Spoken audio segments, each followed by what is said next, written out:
Hey guys, welcome back. I hope you're getting excited for another episode here today. I know I am. I'm learning a ton from all of our experts. Before we start though, I kind of want to talk to you about something that's really important, something we've focused on our whole careers for other people: wellness. We've worked so hard to keep them well. And I don't know about you, but if you're anything like me, in the last month and a half, I've learned an awful lot about needing to keep myself well. We need to keep ourselves well. So as we launch the Digital Academy on IgniteDDS.com, that's going to be awesome, FYI. We decided we'd lead the charge with a wellness page, a yoga page. So I'm personally inviting y'all to join us 9 a.m. Tuesday, Thursday mornings Eastern Time on IgniteDDS.com/yoga for our session to help you stay healthy. We've got meditation sessions, we've got yoga sessions coming in. So join us, IgniteDDS.com/yoga. We want to help you guys stay well too. Cheers.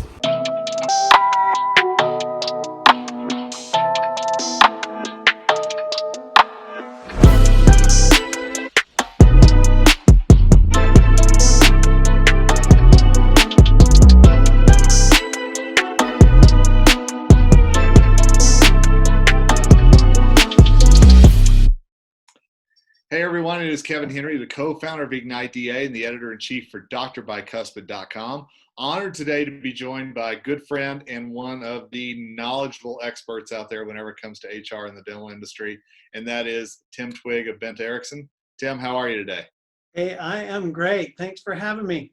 Hey, thanks for being on. You know, you are a wanted man right now. I know that. I know that you're getting so many questions right now from dentists, team members, and as we start to ramp back up toward reopening, I'm just going to ask you a real broad question to start. What's one of the biggest questions that you're getting right now, if you don't mind me asking?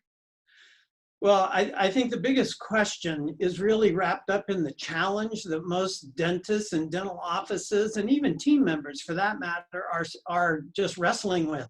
And that is all the moving parts. Yeah. I mean, you know, if I had a dental practice and I blew out a water line and it flooded an operatory, okay, I'm going to mop all that up. We're going to fix it. And in a day or two, we're back and just pick up right where we left off.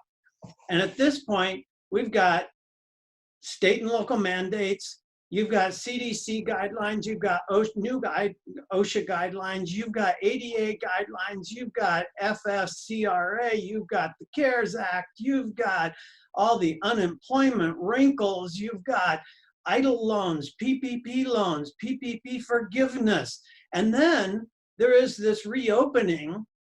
And there's going to be fears and concerns. And those fears and concerns are going to both be on the part of employees as well as patients. And then there is this whole slew of what are going to be, as you well know, new normals. And Yep. New normals procedurally, new normals clinically, new normals administratively. And so some people, understandably, their heads are about ready to explode. Yeah, and I know you're hearing from them. I know we're hearing from them. And you know, again, I'm so thankful for your time. You know, you mentioned the unemployment side of things. And I know a lot of team members were put on unemployment whenever all this happened. Sure. Is there anything that they need to know or the dentists need to know about possibly coming back off and then being rehired to start this up again?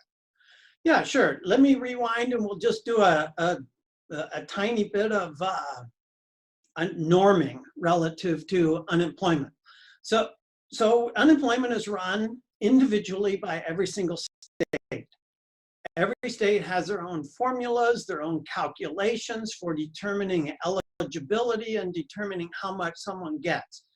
Regardless of the difference that exists with each state, unemployment, when it's all said and done, pretty much calculates out that you'll be receiving on a weekly basis about half of what you normally make. So if you're a DA and you make $2,400 in a month, that works out to be about $600 a week, and about half of that, $300. So you would be eligible for unemployment benefits of $300. But wait, there's more, because each state throws on caps and they max out how much you can get regardless of the calculation. Now, you're in Colorado. Colorado's max is $618 a month. But if you were an employee in Florida, Florida's cap is $275 a month. So the calculation may come out that you would be eligible for 300, but if you're in Florida, you're only going to get the 275. Interesting. So there's this big wide range of these caps.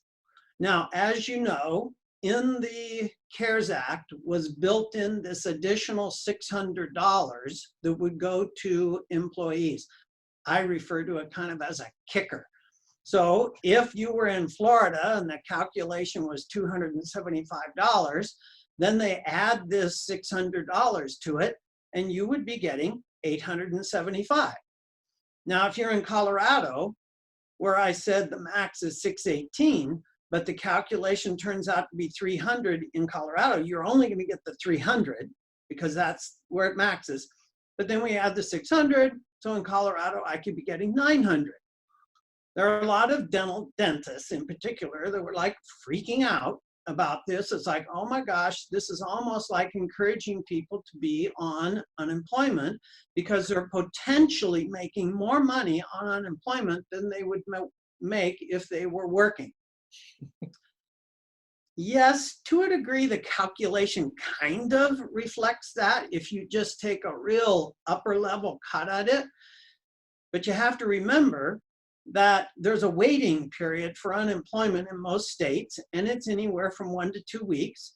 And then there's a processing time of how long it takes for them to process everything and get the unemployment checks on the way. And processing can be another 2 to 4 weeks. And especially with the sheer numbers of people who have been applying for unemployment, those processing times have been longer. So that means there's a whole lot of employees who conceivably went for 4 weeks or 5 weeks with nothing.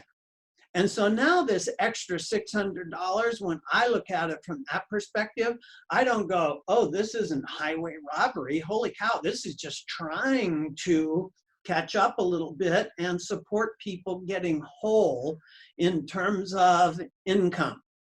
It's also important to note that this $600 kicker goes away July 31st. So this isn't going to go forever. And the theory is that dental offices will be able to reopen, regardless of whether it's a phased approach or a not phased approach. They will be able to be reopened. And by July 31st, there won't be the need for this additional assistance. So there's a little bit with that. Now, there's a couple of other nuances that I want to just real quickly. Of course. You can get, for unemployment, you can get what are called full benefits, but you can also get partial benefits. And what that means is you can still work, receive compensation for the work you do, and be eligible for unemployment. To be eligible for this magic little $600, your unemployment for a given week just has to be $1. As long as you're getting $1 in unemployment, you still get the $600. So as a dentist, I might look at you and say, well, Kevin, you normally make $600 a week, but you're eligible here for the 300. Let's divide your hourly rate into the 300 to see how many hours that represents. And I could actually have you come and work for me for anything less than that, because unemployment will just subtract off whatever compensation I pay you. And as long as the remainder is still $1, you get the 600. And to me, there's a way that dentists can really work with team members, and team members can work with the practice by still doing some work, calling people, scheduling people, rescheduling, so that we make sure we have a full schedule and something to really springboard off of when we're able to reopen. Does that all make sense? It does, and it makes me real thankful I went to journalism school and that you know the numbers, not me. I can tell you that. And again, viewers, this is why there are HR experts out there like Tim. And I mean, I will tell you, things like this is obviously some muddy times and trying to navigate all this. Make sure that you're talking to an expert, and we're going to make sure that Tim gives his information at the end of this. Tim, let me ask you one other question. I know I've heard from some hygienists that are very worried about when practices go back open. Is it safe for them? Is there anything that hygienists, dentists, anybody else need to know about being, quote, required to come back in when the practice opens up? Well, two issues with that. And one is certainly the safety side. And I'll just say that every single practice, from my vantage point, has three primary objectives that need to be met or looked at in the reopening. And the first one is the absolute safety of the patients and the employees, and doing everything to ensure there is the lowest risk possible of any kind of contamination or any kind of contracting of COVID-19. And certainly then there's the objective of, well, all of this has to be done in a financially responsible way so that when we open, everything from expenses and revenue and patient load is all explored and examined and looked at and in the same way. We've all read about the scarcity of supplies and equipment, particularly PPEs.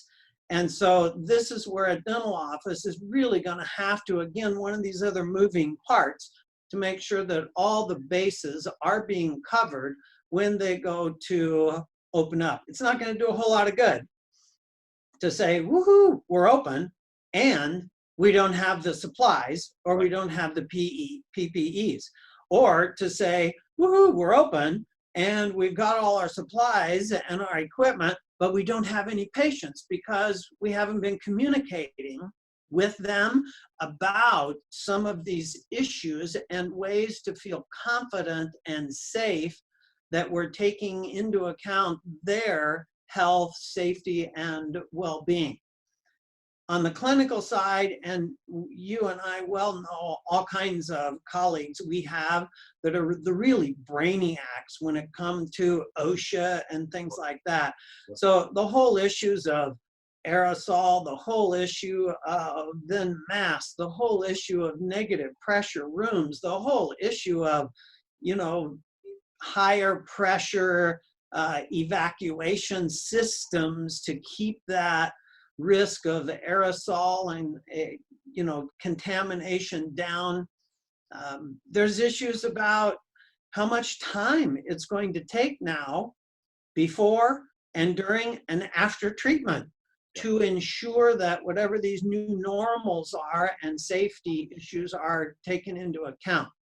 Now, to your question, when it was like coming back or not coming back, if I have employment for you, particularly if the employment for you is virtually exactly what it was before all this happened, and if there are no state or local mandates about shelter in place or schools being closed or daycare, so, if all those things are lifted and I offer you employment, you're supposed to take it. If you don't take that opportunity, you then run the risk of losing any and all of your unemployment. And so it is in your best interest to accept that work. It's always an employee's prerogative to say, no, I don't want to come back to work. But the only time that becomes more like a legitimate based reason is if this person is citing health and safety concerns, and that's more OSHA related kinds of things. And that's just back to the dentist in the office, just making sure that they're crossing T's and dotting I's with all those things. So that is not a legitimate piece on the part of the employee. It's amazing all the different things that are in motion right now. And I know, Tim, you're obviously keeping on top of everything. And I know it's also changing almost on a daily basis and state by state, like you said. And my goodness, I've heard some people say county by county. It's kind of scary to think how there are. Go down. Yeah. So, Tim, would you just make sure to give your contact info or how they can get a hold of Ben Erickson just to, if they've got questions or want more information? Because I know there's a ton of that out there right now. Yeah, just real quickly, phone number 800-679-2760. And from an email standpoint, it's really easy, just info@bentaerickson.com. The only tricky part about that is Erickson is spelled with an E-N at the end instead of an O-N. So ERICKSEN. And we're going to make sure that we put a link to that down below so that you'll be able to click on it and get these resources, or at least get in touch with Tim and the amazing team that is there. Tim, I look forward to actually shaking your hand and maybe going to a baseball game sometime soon. How about you? Yes, I do too. You and I both are lamenting the postponement or delay of baseball season. Yeah, the endless winter, endless off season. So, but thank you for joining us, and thanks to all of you for watching today. I know you've got a lot of questions about what's going on with HR, and so thankful to Tim for taking a few minutes out of his busy schedule. And we will be back soon with another episode of our Thought Leader videos here. Thanks to Care Credit and Patterson Dental for their help. And for now, Kevin Henry signing off, wishing you safety and health ahead.